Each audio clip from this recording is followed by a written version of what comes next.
আর এই যে দেখেন আমি বারান্দার মধ্যে বসে পড়ছি মোচা নিয়ে। এই মোচাটা কোথা থেকে আনলাম সেটা আপনাদেরকে ভিডিও দেখাবো এখনই। সেই ভিডিওটা আপনারা দেখে আসবেন যে মোচাটা কোথা থেকে আসলো। আর এই মোচাটা এখন আমি কাটবো, কাটে এটাই আমরা রান্না করবো। এই মোচাটা হচ্ছে আপনার মালভোগ কলার মোচা। তো ভিডিওটা দেখে আসেন যে আমরা কোথা থেকে নিয়ে আসলাম।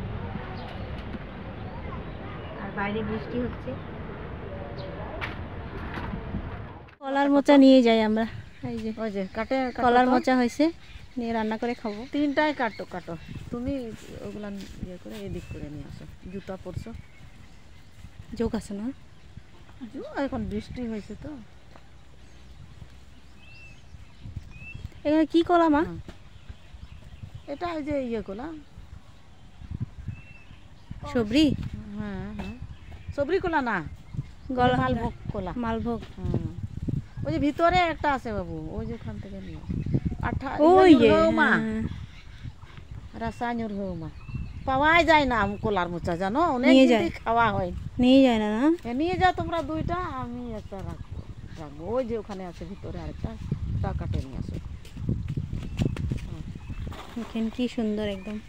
এগুলো কিছুই থাকে না, মানুষজন সব নিয়ে যায় এখান থেকে। আমরা আর ভাগে পাই না কিছু। আজকে মা বলছে সব এগুলো নিয়ে যাও, মাও খাবে আমরাও খাবো। আরেকটা আছে,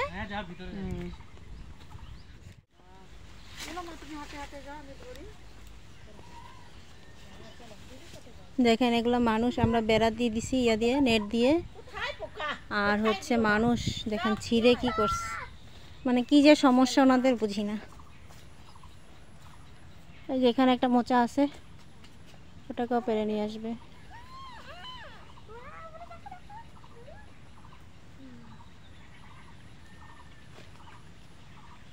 এই যে লাল লাল দেখা যাচ্ছে, এগুলো অন্য লিচু, পাকে গেছে।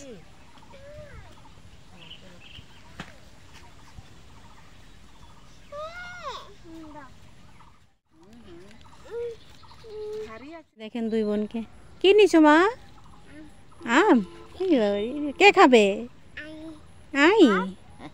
আর কে খাবে? আর কে খাবে মা? আর কে খাবে? দিদি। আর ঘুমু আসছে তোমার?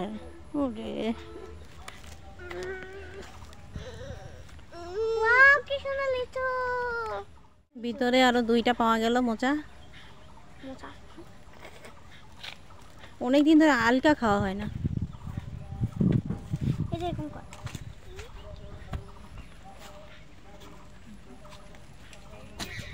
চারটা মোচা হয়ে গেল। দেখেন কত বড় বড় মোচাগুলো, খুব সুন্দর।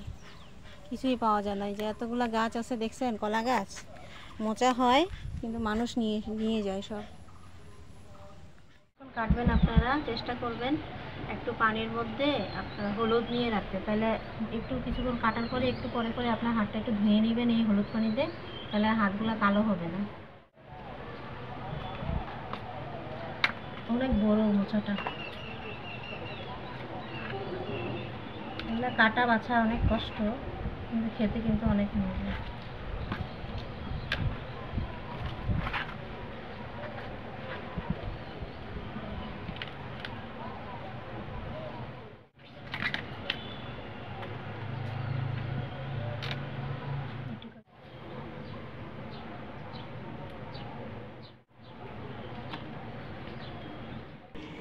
আর এই যে ওই দিন মোচাগুলো কাটার পরে আর মানে কিছু করা হয়নি, রান্না করা হয়নি। পরে এগুলো সিদ্ধ করে ফ্রিজে রেখে দিয়েছিলাম ডিপে। তো আজকে বের করে নিয়েছি, আজকে রান্না করব। তো সেটাই কিভাবে রান্না করি আপনাদের সাথে শেয়ার করব। শুধুমাত্র ওই দিন একদম সিদ্ধ করে তারপর পানি ঝরিয়ে একদম ডিপে রেখে দিয়েছিলাম। তাহলে দেখতে থাকেন। আর এই যে কড়াই গরম হয়ে গেছে, এর মধ্যে সামান্য তেল দিয়ে দিলাম। আর এখন হচ্ছে এই সামান্য তেলের মধ্যে কিছু ছোট ছোট কিউব করে কাটা আলুগুলো ভেজে নিব। এই আলুগুলো হচ্ছে আমি ইয়েতে দিব, মোচাতে দিব। তো সামান্য হলুদ আর হচ্ছে লবণ দিয়ে এই আলুগুলা হালকা করে ভেজে নিচ্ছি। আর এই যে দেখেন ভাজা আমার প্রায় চলছে, ভাজা হয়ে গেলে এগুলো নামিয়ে ফেলবো। আর এখন তেল দিয়ে দিলাম, মশলা দিয়ে দিচ্ছি। এটার মধ্যে সামান্য জিরা আর হচ্ছে আদা বাটা, জিরা বাটা আর আদা বাটা, আর হচ্ছে কাঁচামরিচ বাটা দিয়ে আমি সুন্দর করে এটাকে এখন ভাজবো। আর এটা তো প্রায় রান্না করা হয় না, এই কারণে অনেক দিন পর রান্না করা হয়, আমি রান্নাগুলো না ভুলে যাই। আমার একটা সমস্যা হচ্ছে এটা, যেটা আমি রেগুলার রান্না করতে করি না সেই রান্নাগুলো না আমি ভুলে যাই। তো এই কারণে আমি আসলে জানি না এটা ঠিক মতো হচ্ছে কি না। তো রান্না করি। আর এই যে এখানে আমার আলুগুলো ভাজা হয়ে গেছে, এগুলো নামিয়ে রাখছি। আর এই যে এখানে মশলাগুলো কষাচ্ছি। এই মশলাগুলো কষানো হয়ে গেলে আমি এখন এই যে ইয়েগুলো দিয়ে দিব। এটার মধ্যে হলুদ দিয়ে দিলাম সামান্য, আর দিয়ে দিব সামান্য লবণ দিয়ে তারপর সুন্দর করে এটাকে একটু কষাবো। তারপর হচ্ছে মোচাগুলো দিয়ে দিব। আর এই যে সিদ্ধ করা মোচাগুলো আমি এখন দিয়ে দিচ্ছি। এই মোচাগুলো দিয়ে একটু সুন্দর করে একটু কষাবো। তা আপনারা কীভাবে রান্না করেন অবশ্যই কিন্তু কমেন্ট করে জানাবেন। আপনাদের রেসিপি দিয়েও আমি রান্না করব। আর এই যে দেখেন সামান্য কয়েকটা তেজপাতা দিয়ে দিলাম, দিয়ে এখন একটু ভাজা ভাজা করে তারপর এটার মধ্যে গরম পানি দিয়ে দিব। আর আপনাদের রেসিপিগুলো শেয়ার করবেন, তাহলে আমরা সেই মোচা দিয়ে রান্না করব আর আপনাদের সাথে শেয়ার করব যে কেমন লাগছে। অবশ্যই কিন্তু কমেন্ট করে জানাবেন। অনেকে অনেকভাবে রান্না করে, এটা হচ্ছে আমার মা যেভাবে রান্না করে সেভাবে রান্না করছি, জানি না হচ্ছে কি না। আর আমার শাশুড়ি যেভাবে রান্না করে সেটাও একদিন শেয়ার করবো আপনার সাথে। তো এক এক জায়গায় এক এক রকমভাবে রান্না করে, তো সবার রান্নাটাই একদিন আপনাদের সাথে শেয়ার করবে একদিন করে। তো এই যে দেখেন এখানে গরম পানি দিয়ে দিচ্ছি, এখন গরম পানি দিয়ে ঢেকে দিব।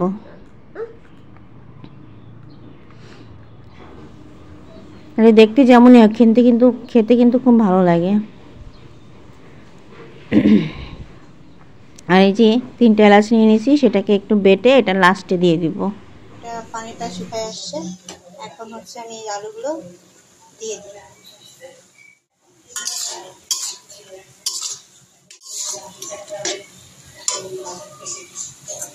এলাচ বাটা করে রাখছিলাম, এই এলাচ বাটাটা এখন দিয়ে দিব। সুন্দর একটা স্মেল বের হবে,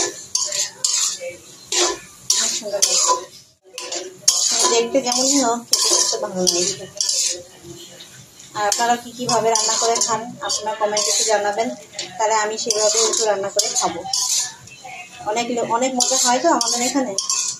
আপনাদের রেসিপিগুলো যদি একটু শেয়ার করেন তাহলে ওইভাবেও আমি রান্না করে খেয়ে আপনাদেরকে জানাবো। একটু মাখা মাখা থাকলেই এই মোচাটা নামিয়ে ফেলবো, আর কিছু দেওয়ার নেই। এই আলুগুলো একটু ম্যাশ করে দিব, তাহলে খেতে ভালো লাগবে।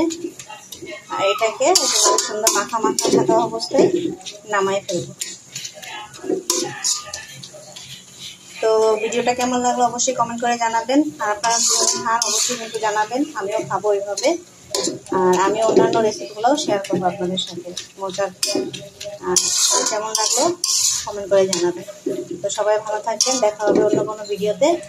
আর আমার ভিডিওটি যদি আপনাদের একটু ভালো লেগে থাকে তাহলে অবশ্যই কিন্তু একটু সাবস্ক্রাইব করবেন। আর আপনারা পাশে থাকলেই আমি একটু আগাতে পারবো। তো সবাই ভালো থাকবেন, নিজেদের প্রতি খেয়াল রাখবেন, সাবধানে থাকবেন। আজকের মতো বিদায়। এই মোচার আমার ফাইনাল লুক, সুন্দর একটা স্মেল বের হয়েছে।